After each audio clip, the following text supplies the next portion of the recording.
Blutbart. Hello and welcome back to another behind the scenes toy photography video. This week I'm going to show you what to do with your Star Wars Black Series credit collection figures. I call this shot Garbage Dump Graffiti. For this shot I used Sabine Wren, Dark Troopers, New Republic security droids, and the credit collection Dark Trooper from Hasbro's Star Wars The Black Series.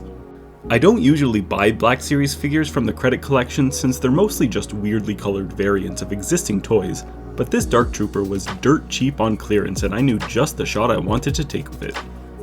While Star Wars Rebels showed us plenty of the Mandalorian artist Sabine Wren and her penchant for graffiti, I thought that the Ahsoka series let the artistic side of this character fall by the wayside. I thought I could take a shot of her spray painting a Dark Trooper, and since all the Dark Troopers we saw on screen were likely decommissioned, I decided to set the scene in a New Republic junkyard. A frustrating part about 3D printing is that you tend to accumulate a lot of unused odds and ends, but scraps like that actually make it really easy to throw together a junk heap. I threw a couple regular Dark Troopers in with the rest of the junk to make it apparent that the credit collection trooper was a different color.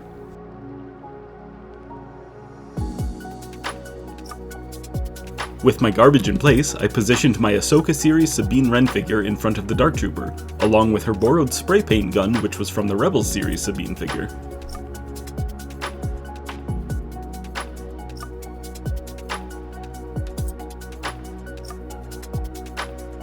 After filling out the background with some more garbage, I placed a fence and security detail up top.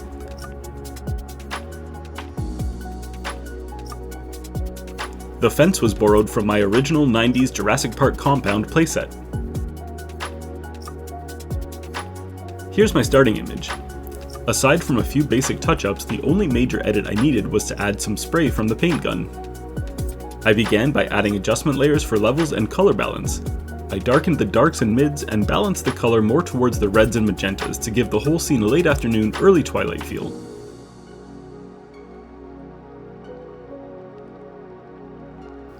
I also added a multi-layered vignette to darken up the corners, and a layer mask to avoid darkening my subject too much. After that, I used Content Aware Fill to remove Sabine's articulation joints.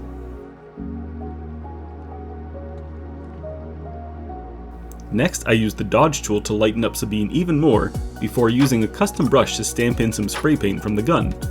I gave it a bit of motion blur and changed the blend mode to dissolve to make it look more like aerosol. So once again, here's my starting image.